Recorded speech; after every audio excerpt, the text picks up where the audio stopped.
दोस्तों, मुंहिंजो नालो अली टालपुर आहे ऐं कहाणी ॿुधाईंदो आहियां। अॼु आउं तव्हांखे सिंध जी बहितरीन लेखका नूरुल हुदा शाह जी लिखियल कहाणी पारू थो गोश्त ॿुधाईंदुसि। हवेली में ॿालियुनि जो वलर ऐं उन वलर में हिकु ॾींहुं ओचितो हू भलाए किथां अची निकिती हुई, जंहिंखे पहिरियों भेरो ॾिसी नंढे साईं खे कची वोडका जो ज़ाइक़ो यादि अची वियो हो। हिन जे बदन में ॼण विझ वराका ॾींदी हुई, कॾहिं हिते कॾहिं हुते। हू जेॾां बि वेंदो हो हू ई खेसि नज़र ईंदी हुअसि। भाव हवेली जी हर कुंड में हर कमरे में कंहिं हिन जो हिकु हिकु बुत सजाए रखियो हुजे ऐं हर बुत जो पंहिंजो रूप ऐं पंहिंजो हुस्न हो। ॾिसंदड़ जी अखियुनि में बिजलियूं भरे ग़ाइब थी वेंदी हुई। संदसि उन ई अदा नंढे साईं खे बिना छुअण बिना चखण ऐं बिना पीअण जे मस्तु करे छॾियो हो। हिन जे अॻियां हर को शराब, हर को नशो फिको ऐं बेज़ाइको भासनो हुअसि। भला उन ई शइ जो नालो छा हुअणु घुरिजे जंहिंखे सिर्फ़ु ॾिसण सां ई नशो चढ़ी वञे। सभई रूप, सभई नाला हिन लाइ हुअणु घुरिजनि। नंढो साईं इन खे ॾिसियो अलाए छा छा पियो सोचींदो हो। बसि कंहिं अहिड़ी महल जी वझ में हो जॾहिं हू अकेली नज़र अची वञेसि ऐं हिकु ॾींहुं नेठि हू अकेली वार चढ़ी वई हुयसि। उतर पासे निमा शाम जी महल। नंढे साईं जी बांह नांग जीअं वर वकर खाईंदी हिन जी सनड़ी चेल खे वेड़े वई हुई। हू ईअं छिरकी बांह पेर में भटू डंग विधो हुजेसि। हू विझ जीअं नंढे साईं जी बाहुनि मां निकिरी कुझु पर भरो वञी बीठी। के पल हैरान नज़रुनि सां नंढे साईं खे ॾिसंदी रही, ॼण पुछी रही हुजे त भला तोखे इहो हक़ कंहिं ॾिनो।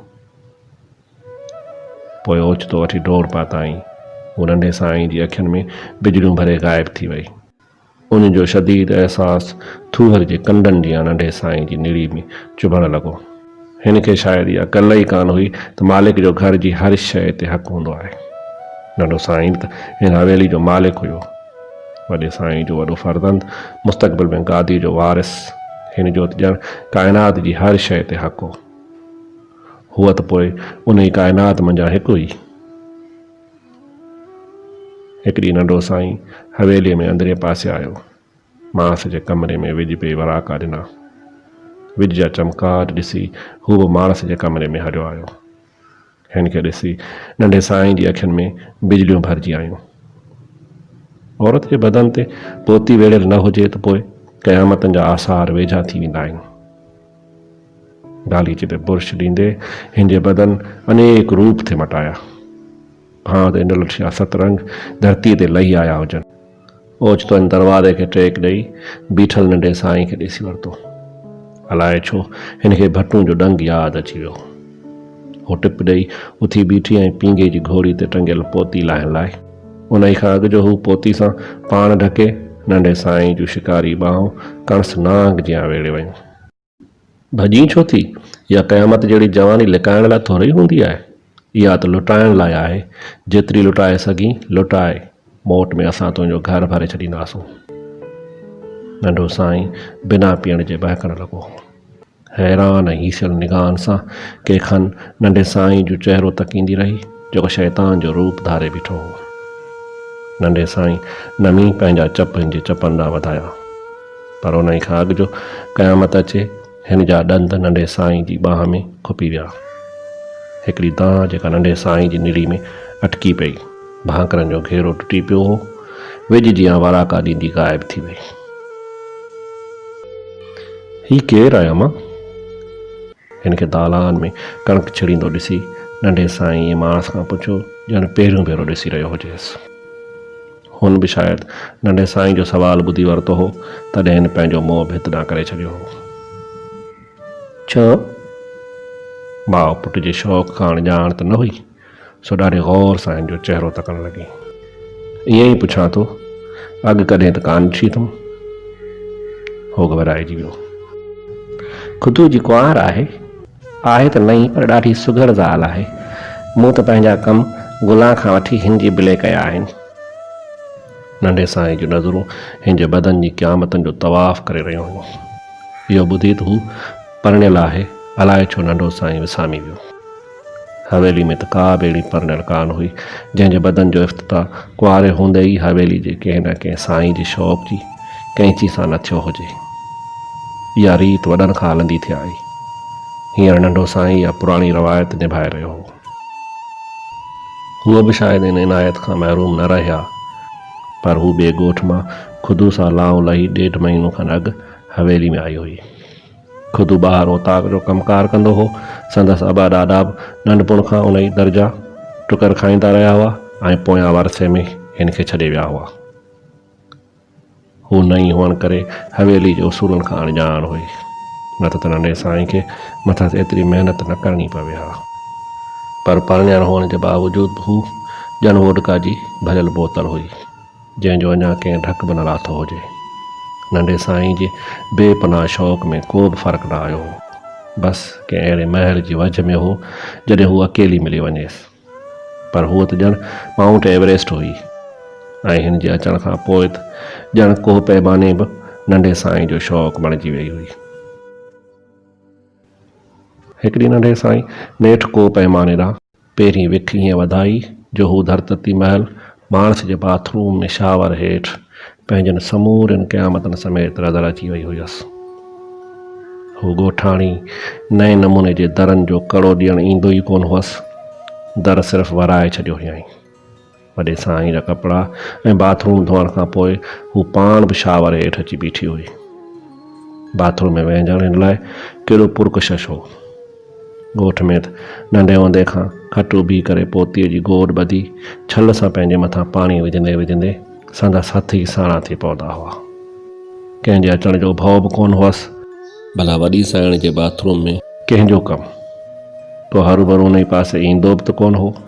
हाणे भला कणस इहा त कल्ह ई कान हुई त नंढे साईं खे काइनात जी हर कुंड में वोडका जी भरियल बोतल जी ख़ुशबू अचो वञे। शावर मां वहंदड़ पाणी हेठि क़यामतूं ॾिसी नंढे साईं जूं अखियूं ई ॼण फाटी पियूं। नंढो साईं ॼण महकदे जे दरवाज़े ते बीठो हो। हेॾां होॾां चौधारी मह हारी पई हुई। विझ जा वराका अखियुनि में बिजलियूं भरिजी आयूं हुयसि। हूअ जा पाण लिकाइण लाइ वाझाए रही हुई, तंहिंखे पकड़ण लाइ नंढो साईं पाण बि वञी शावर हेठि बीठो।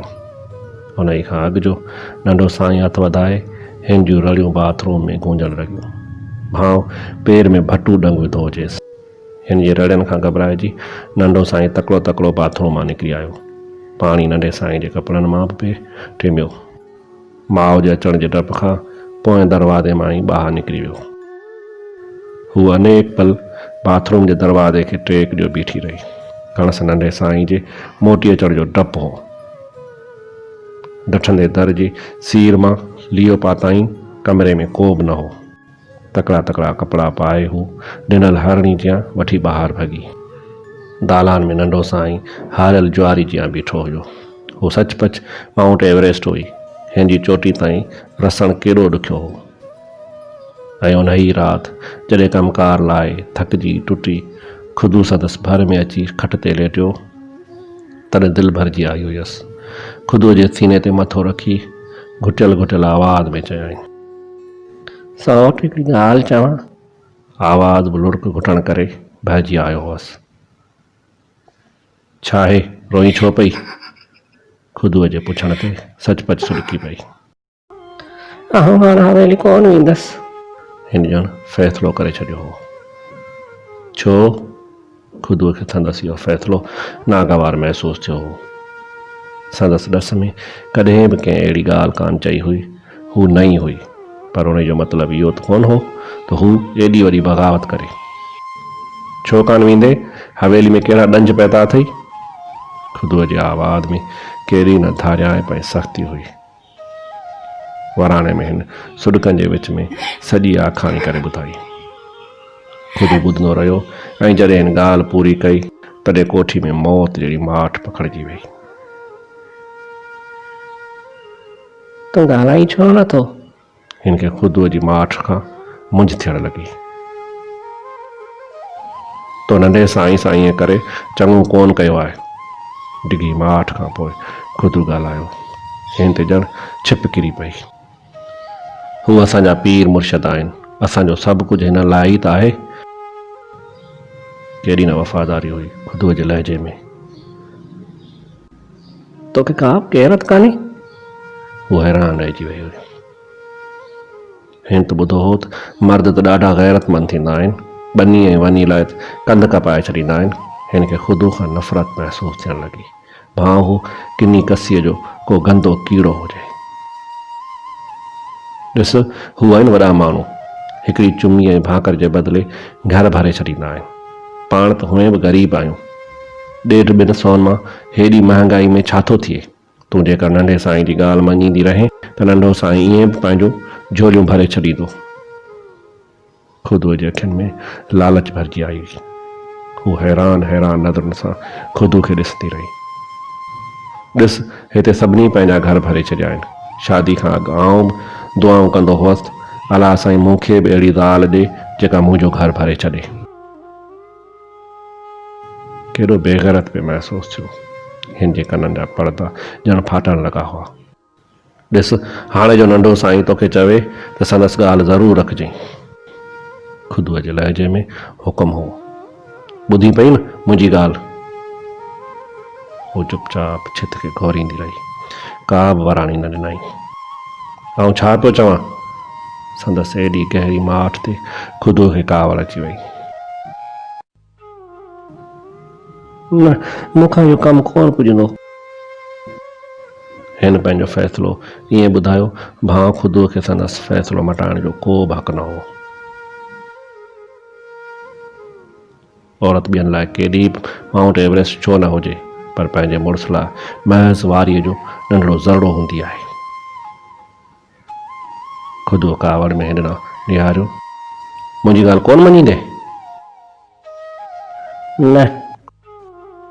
हिन जी आवाज़ में जबलनि जेॾी सख़्ती हुई। हिकिड़ी लत जेका हिन खे कुख ते पई ऐं हू उथलजी खट तां पट ते अची किरी, ऐं पोइ मथसि लतनि जा वसकारा पइजी विया।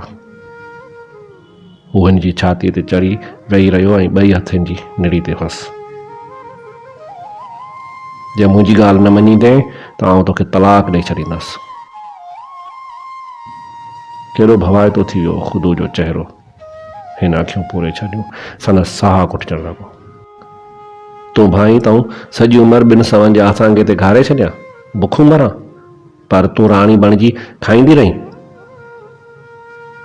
वफ़ादारी खां वधीक ख़ुदू जे अखियुनि में पैसे जी लालच हुई। ईअं दाल न गरंदे ॾिसी हू ढिरो पइजी वियो। प्यार मां हिन खे सम्झाइणु लॻो। ॾिस, असां आहियूं नौकर माण्हू, असांजी कहिड़ी इज़त ऐं गैरत। इन्हनि खां वठियो पिया खाईंदासूं, इज़तूं सोचणु लॻासूं त बुखूं मरंदासीं, पोइ केरु असांखे थुक बि कोन हणंदो। हू माठ कयो, अखियूं पूरो पट ते पई हुई। संदसि बंदि अखियुनि जे अंदरि लुड़क भरिजी आया हुआ। ऐं ॿिए ॾींहुं राति जो नंढो साईं ओताक मां पंहिंजे कमरे में मोटियो त पला पल लाइ ऊंधाई में हिन खे ॾिसी न सघियो।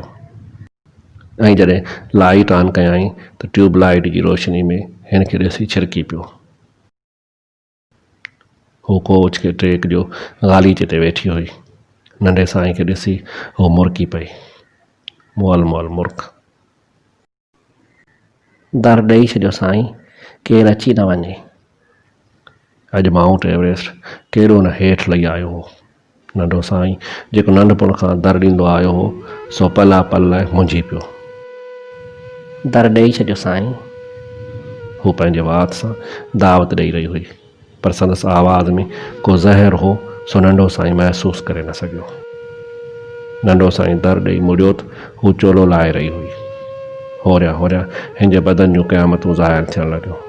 हिकु हिकु करे हिन पाण ई सभु कपिड़ा लाहे छॾिया। ट्यूबलाइट जी रोशनी में हू नंढे साईं जे नाले लिखियल इन्विटेशन कार्ड बणियो वेठी हुई। हिन खे पलंग ते लेटाईंदे नंढे साईं खे ईअं लॻो ॼण इजो हींअर ई हू अड़ियूं कंदी या पंहिंजा ॾंद नंढे साईं जी बाह में खोपाए छॾींदी। पर हिन कुझु बि कोन कयो, बसि अखियूं पूरे छॾियूं हुयूं।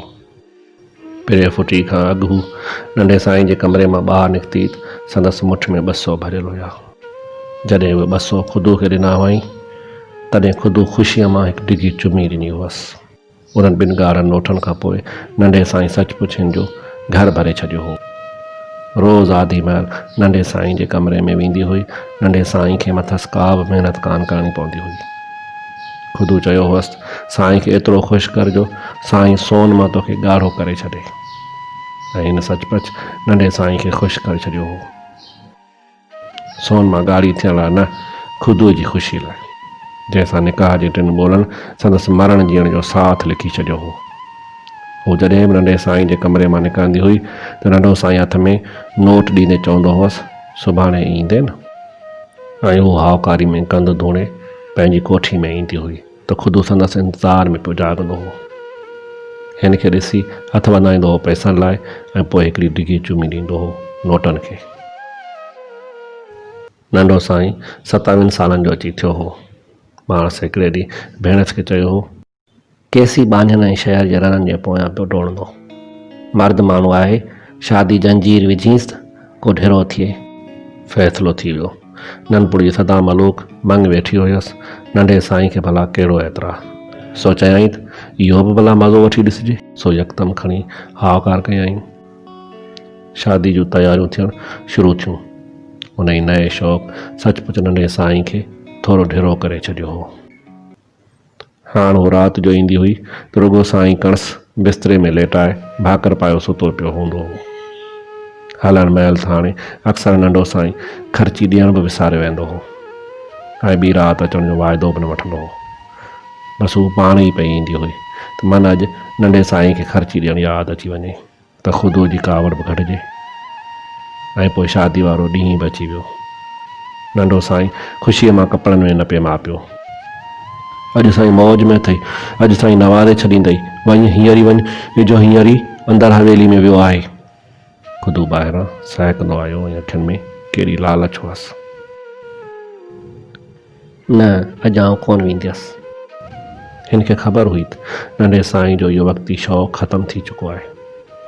हिन जे बदन जूं क़यामतूं नंढे साईं खे नथियूं मोहे सघनि। चरी अॼु त घुरण जी महिल अथई, तूं वञ त सही।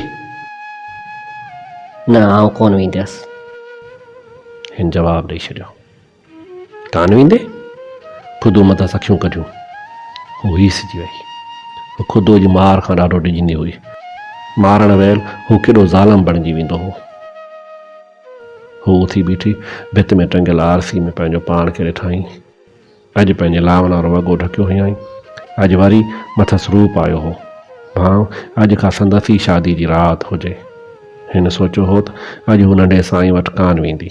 अॼु हू कमकार लाइ ख़ुदि जे भाकरनि में अनेक पल घारींदी। हर का औरत ज़िंदगी में कॾहिं कॾहिं शादी राति जा लम्हा वरजाइणु चाहींदी आहे, पर ख़ुदि संदसि उन ई कल्पना खे केॾी बेदर्दी सां बेमौत मारे छॾियो हो। हू कंहिं हारायल जुआरी जियां थकल थकल विखूं खणंदी हवेली ॾांहुं हली वई।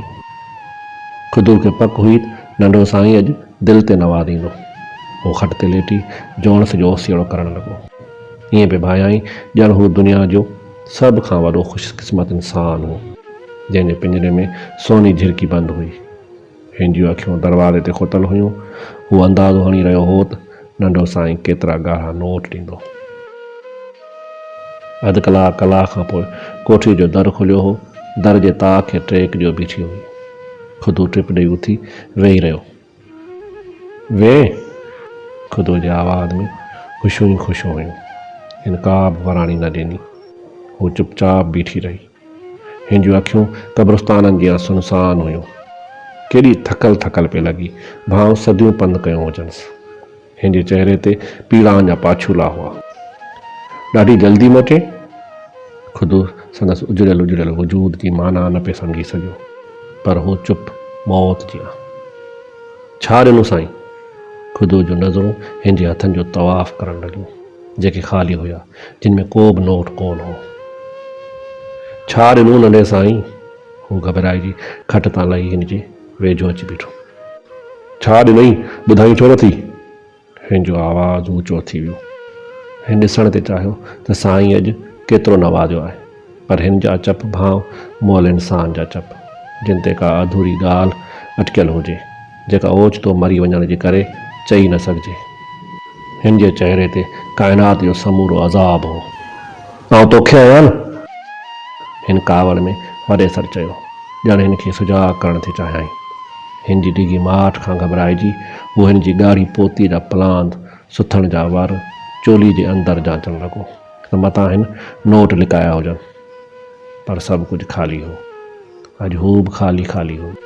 भाउ वोडका जी ख़ाली बोतल, जंहिंजे तरे में कंहिं फुड़ो बि न छॾियो हुजे।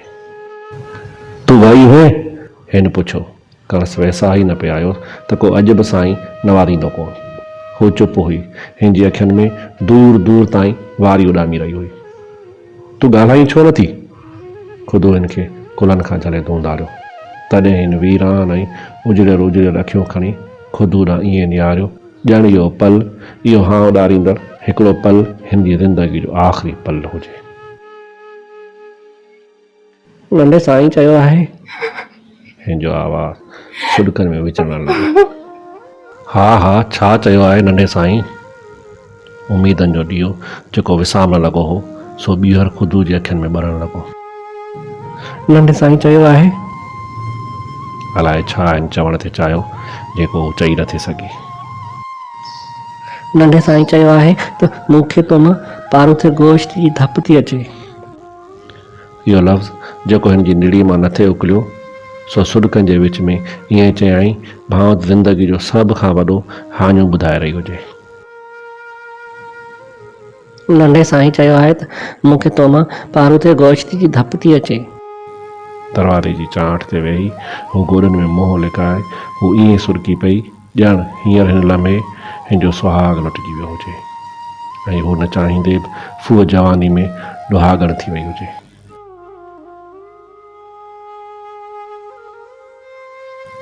बस दोस्तों, इहा हुई अॼु जी कहाणी, जेका उम्मीद आहे तव्हांखे पसंदि आई हूंदी।